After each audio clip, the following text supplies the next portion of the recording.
What is good, everyone? This is your host, Deanna Kempel with Label-Free Podcast. To live your best life, you must live label-free. I've got a very dynamic guest zooming in from Richmond, Virginia.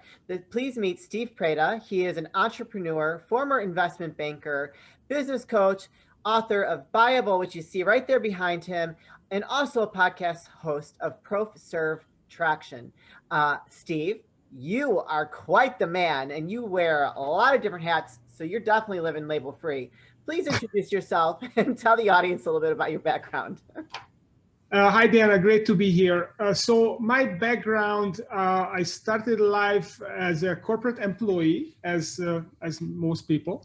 And at the age of 35, I started my business. Actually, since the age of 10, I was dreaming about becoming an entrepreneur. My great-grandfather was a successful entrepreneur pre-war Budapest, Hungary.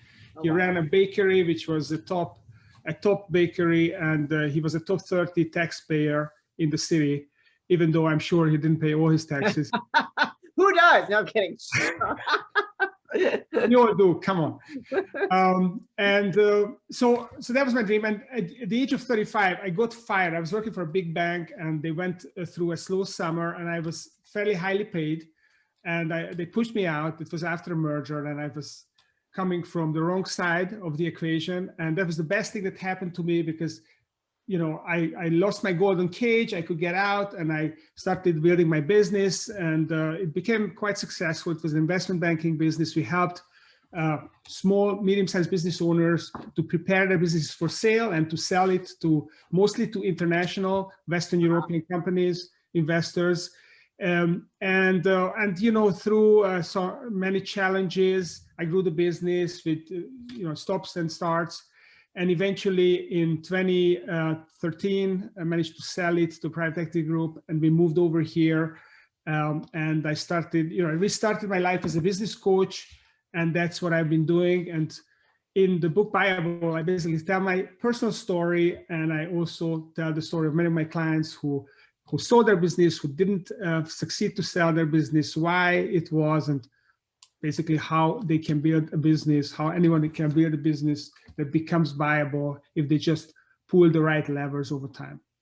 Wow. So you've done a lot of things. So are you still, so you're no longer an investment banker. So that part of your entrepreneur road has closed. It does. It has closed. It was a wonderful journey, lots of adventures. But when we moved over here, we decided that we were going to get off the roller coaster. And my wife preferred that I have a more stable career. And actually, I enjoyed this very much. And I've been working with CEOs, entrepreneurs, and help them build viable businesses and build successful, growing businesses. And that's what I do. I work with leadership teams, and I help them figure out how they get organized, get orchestrated, and create a fun and motivating environment, and make sure that they spend their time building a purposeful business. I love that. That's great. I think that a lot of businesses need that these days because, on the coaching side, because there's so many different dynamics now with the way our world has shifted with last year and the pandemic and all that stuff. So I think that someone like you is important to come in and see how you can help them, maybe streamline their leadership, how they can, improve here. Because when you're in it, you really don't see how you can improve. Because so as I'm an entrepreneur as well, I've been in the corporate world. My late husband and I, we had 5 businesses. One was a manufacturing business, and we did over 20 million in sales. We were fairly decent size, had 150 employees. And I'll tell you this, when I was in it, nobody could tell me how we could run our business. It was like, I know. And my husband would say, he's like, you just think you know it all. I'm like, yes, I do.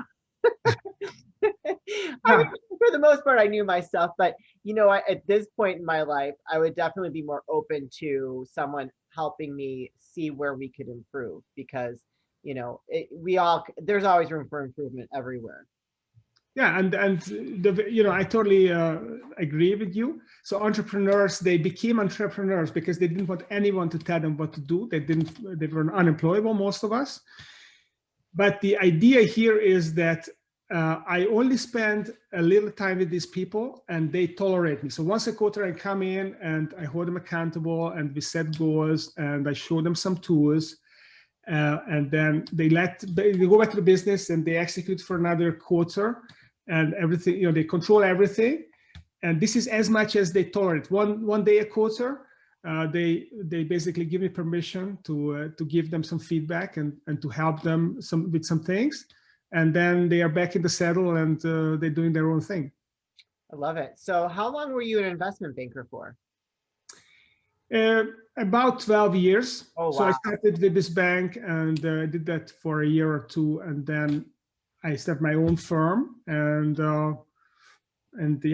it was basically a 11 year journey until, you know, to grow the business. And then the environment changed. So I still loved what I did, but the environment changed. It became less investor friendly, at least in my country. And I felt that the long-term prospects were not as bright as I would have loved to. And I always wanted to think of myself as having an unlimited opportunity.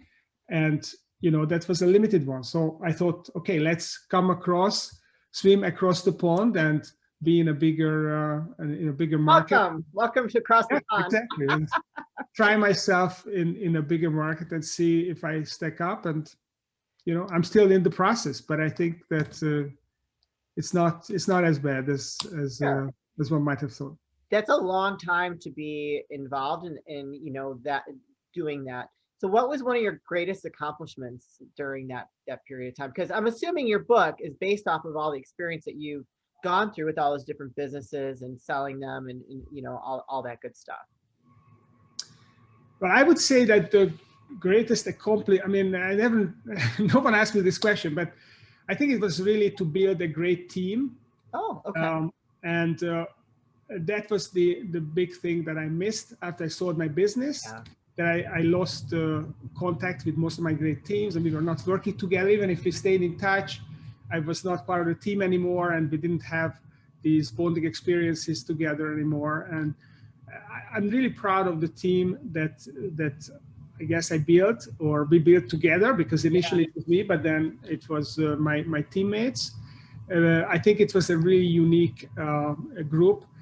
The spirit was that because we were a startup company, we basically couldn't get those people, the top, you know, the best students, perhaps, especially initially, and the top candidates that the big firms went after.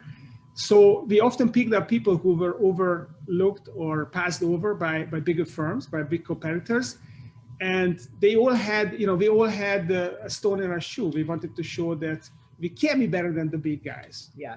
And that was a very motivating thought that, okay, we got to show them that you passed us over, but we got to show you that we can beat you. And in fact, we kept tracking. Our biggest competitor was Deloitte, and by the number of transactions completed by 2007, we managed to pass them. And that was a great year. Unfortunately, 2007 was followed by 2008. And that was a very difficult year, and we almost went out of business in 2008. But we had a brief period to savor the sunlight. Yeah, no, we lost everything. In 2008, we rebuilt and we doubled. I mean, we were on track to doubling our new business in less time than the old business. So yeah, that was a rough time for, I think, a lot of people. Tell us about this book behind you. So the book is really the last 20 years of my life. So as an investment banker, as a management consultant, business coach, I studied, I've worked with 250 companies, and I've seen a lot of successes, I've seen even more failures. And basically, a few years ago, I started speaking. I was with this chair, which is a CEO peer group, and I started speaking about my experiences, and I started developing some of these concepts and articulating it for my audience. And last year, when the pandemic broke, I felt that, wow, this is the time that maybe I should use this, stop traveling. Suddenly I had all this time on my hand, and I was thinking, what should I do with it? And then I realized, wow, well, this is the time to write this book that I always wanted to write. So I buckled down and I put the pieces together, my previous talks. I ran a newsletter for many years.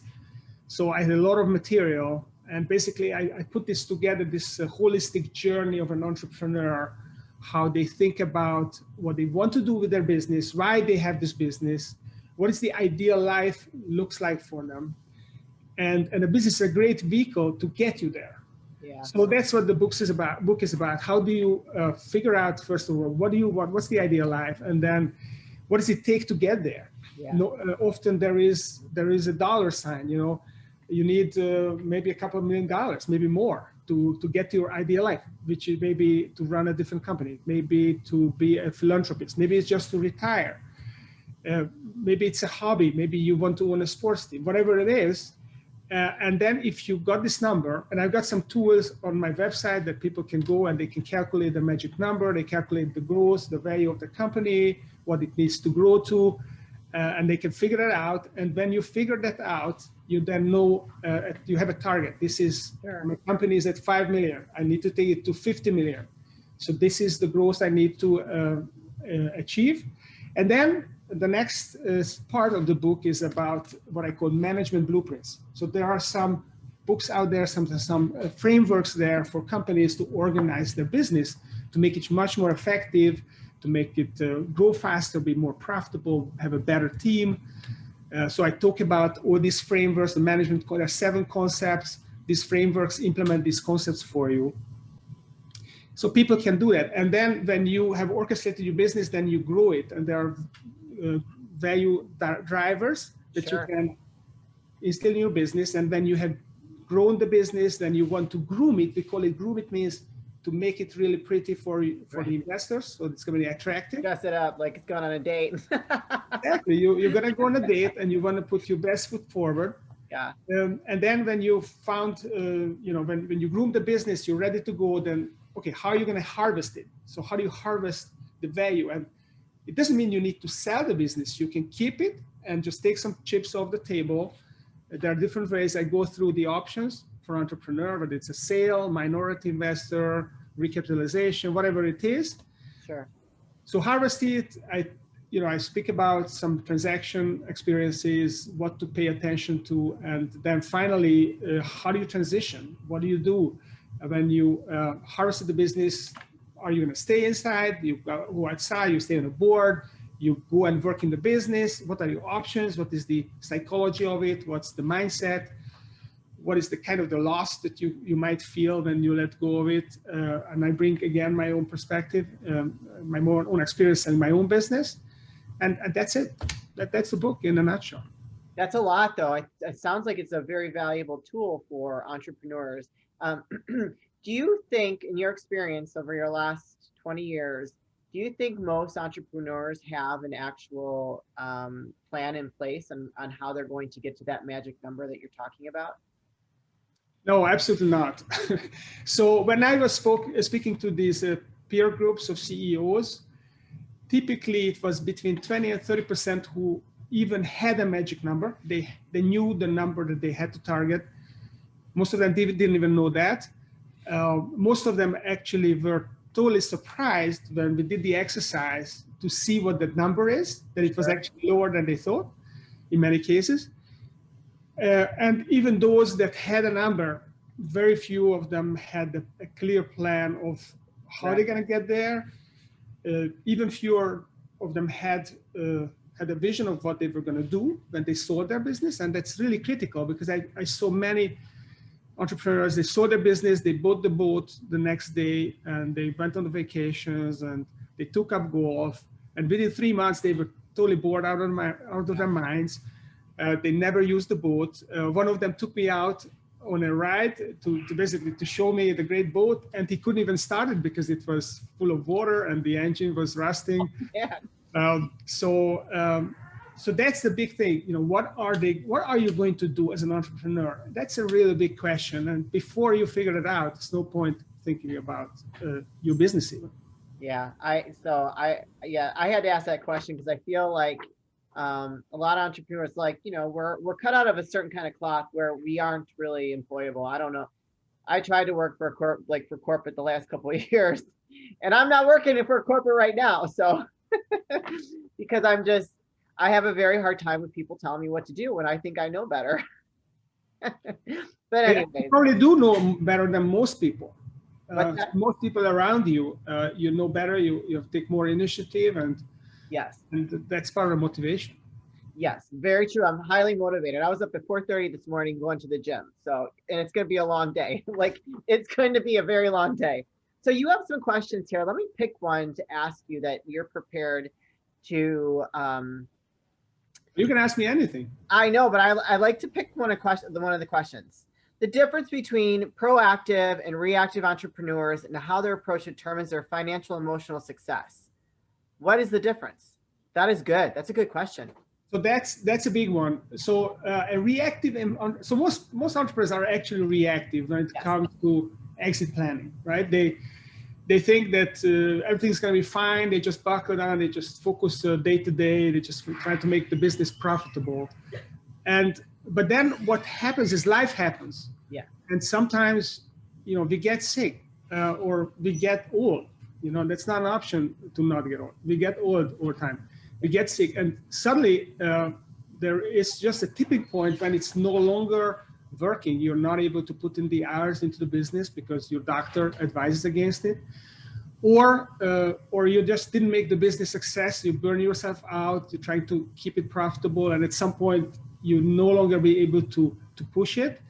And then if you don't have options, if you are reactive, then you're just gonna take whatever you can get, and the investors are going to either ignore you or they're going to take advantage of you. Yeah. There is a proactive entrepreneur, and then I tell the example in the book of the reactive entrepreneur, this woman who built this fantastic niche business, about $5 million, half of it profit, very profitable, very successful in the niche. But she didn't have a leadership team. She didn't have her accounts in order. She didn't even have, it was kind of a manufacturing business. She didn't have college grads in the business. There was no one to take over from her.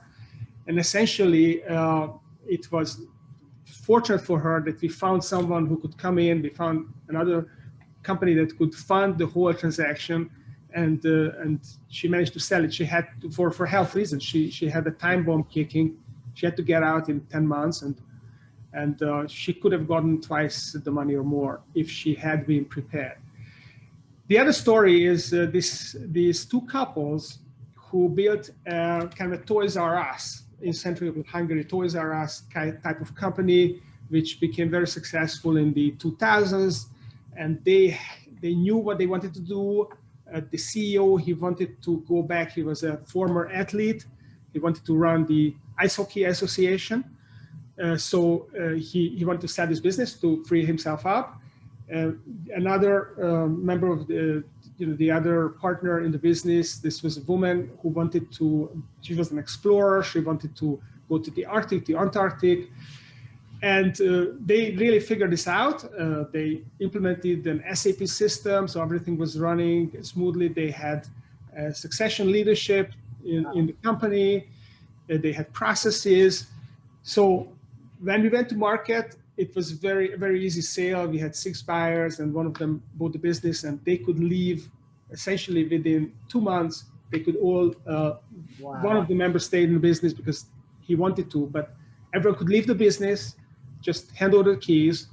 And then Csaba, the CEO, he became the chairman of the federation, and the Hungarian ice hockey went up 3 leagues, got promoted up 3 leagues over 5 years, which was incredible success for them, touching millions of people because this company was successful, about $50 million.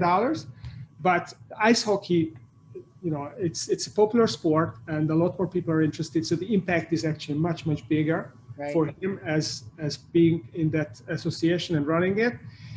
And Christina, this woman, she was the first Hungarian woman to reach the Arctic, the Antarctic. She became a minor celebrity, and she did what she really loved to do with her time. And that's what a proactive entrepreneur looks like. Yeah, well, they sound like they were very organized and they had all their ducks in a row. And I think that that's awesome. Good for them. That's a good lesson for people to hear, especially on my entrepreneurs out there. Well, Steve, before we wrap things up, do you want to plug all your links where people can find you, find the book, listen to your podcast? I think you mentioned one or two already, but can you just plug them again? Yes, so the book is available on Amazon. It's pre-order. It's gonna go live very soon. So if you go and Google Buyable by Steve Preda, then you can buy it. And right now it's 50% off before its official publication date. So this is the time to grab a pre-order book. You can, in the meantime, until you wait for the book to come out, you can go on buyablebusiness.com and you can download the preface, the introduction, first chapter, so about the first 40 pages of the book. So you already can read some of the stories that we talked about, the proactive and reactive entrepreneurs, for example. So feel free to do that. Also there are tools, there are digital tools that go with the book. So if you want to calculate your magic number, magicnumbercalculator.com, or if you want to calculate the value of your business, go to valueandgrowthcalculator.com. You can also test your business and the viability of your business on viabilityassessment.com. And you get basically a picture of 6 factors of viability, and you will have an exact picture of how viable your business is. Wow, those are a lot of great resources, and I'll put those all in the description of the episode. But is there any final words of wisdom or advice you'd like to leave for all of our budding entrepreneurs out there? Well, the wisdom is that, entrepreneurs are all different. We all succeed in our own way. And as long as you stay in the game, you can succeed. So my advice is to protect your downside, you need to take risks, but always have a plan B, always have a plan C. And as long as you do that, you're going to be fine. You're going to be able to survive and get, iterate to the next level and eventually succeed. It's a game of persistence and patience, and you can get there. You just keep on trying. Woo! With that being said, thank you, Steve, for being a guest. You guys, this is your host, Deanna Kemple with Label-Free Podcast. To live your best life, you must live label-free. Please don't forget to subscribe, like, comment, and share. And I'll be back very soon with more dynamic guests.